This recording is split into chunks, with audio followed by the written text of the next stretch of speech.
اب میلاد ہم جب کہتے ہیں میلاد مصطفیٰ صلی اللہ علیہ وآلہ وسلم، تو یعنی ہم حضور علیہ السلام کی پیدائش کی خوشی مناتے ہیں. ہم اللہ کے نبی صلی اللہ علیہ وآلہ وسلم کی ولادت کی اور پیدائش کی خوشی مناتے ہیں. اب یہاں پر اگر کوئی ناسمجھ یا کم علم بچہ سوال کرے، کوئی طالب علم پوچھے کہ رسول پاک صلی اللہ علیہ وسلم کی پیدائش کی خوشی کیوں مناتے ہو، تو ایک چھوٹا سا اور بہت آسان سا جواب یہ ہے کہ آخر مجھے آپ یہ بتائیں کہ وہ کون سا بندہ ہے کہ جس کی پیدائش پر خوشی نہ منائی گئی ہو.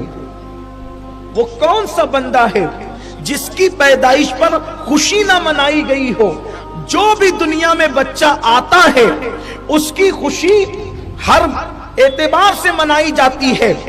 حمال کے گھر بچہ پیدا ہوگا تو کم سے کم خوشی اتنی ہوگی کہ ماں باپ خوشی منائیں گے، دادی دادا خوشی منائیں گے.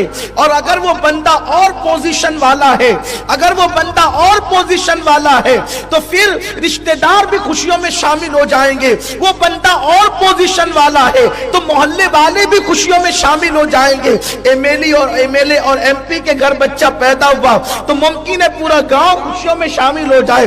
وزیر کے گھر بچہ پیدا ہوا تو ممکن ہے پورا ملک شامل ہو جائے. لیکن یاد رکھیں کوئی بچہ ایسا نہیں ہوتا جس کی پیدائش پر خوشی منائی نہیں جاتی. لیکن ہاں کچھ بچے ایسے ہوتے ہیں، ذرا دھیان سے سننا، توجہ فرمائیں. کچھ بچے ایسے ہوتے ہیں جن کی پیدائش پر نہ ماں کو خوشی ہوتی ہے نہ باپ کو خوشی ہوتی ہے.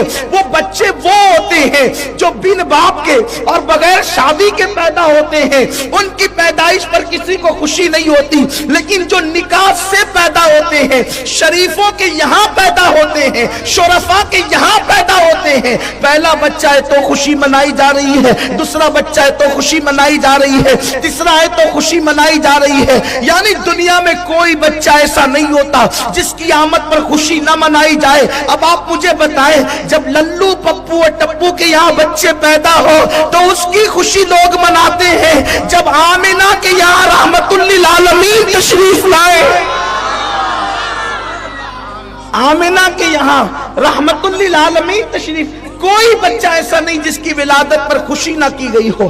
لیکن ایک بات یہ ہے، ہاں کسی کے یہاں بچہ پیدا ہوتا ہے تو کچھ لوگ خوشی مناتے کچھ نہیں مناتے. مثال کے طور پر ایک کے گھر میں بیٹے ہی بیٹے پیدا ہو رہے ہیں، گھر والے خوشی منا رہے، الحمدللہ اللہ کا فیضان جاری ہے، کرم جاری ہے اور خوب برکت ہو رہی ہے، آمد ہی آمد ہو رہی ہے. لیکن پڑوسی کو ہے دشمنی اس سے، تو جب بچہ پیدا ہوگا اسے تکلیف ہوگی، مبارکباد بھی نہیں دے گا، منہ چڑھائے گا، منہ چڑھائے گا.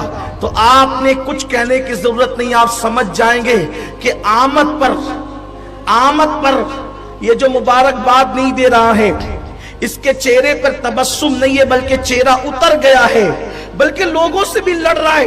کیوں اس کو مبارکباد دیتے ہو، کیوں اس کو ارے مبارکباد دینے میں حرج کیا ہے؟ اگر خدا نے اس کو نعمت دی ہے تو مبارکباد دینی چاہیے. آپ کیوں منع کر رہے ہو؟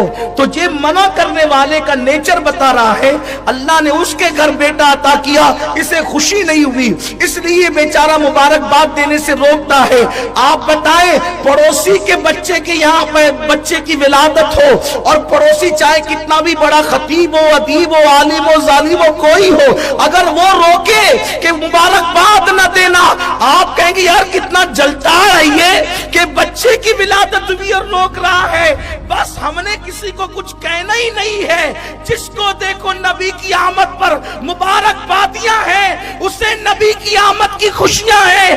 اور جو منع کر رہا ہے، اب آپ مجھے بتائیں کہ منع کرنے والے کے دل میں کہیں نہ کہیں نبی کی پیدائش کے حوالے سے دکھ ہے، بیماری ہے، درد ہے، جلن ہے، اسی لیے تو وہ روک رہا ہے. ورنہ میرے نبی تشریف لائے تو حدیث پاک میں آتا ہے کہ مشرق کے جانوروں نے مغرب کے جانوروں کو مبارکباد پیش کی، پتھروں نے خوشیاں منائی، کنکروں نے خوشیاں منائی، فرشتوں نے خوشیاں منائی.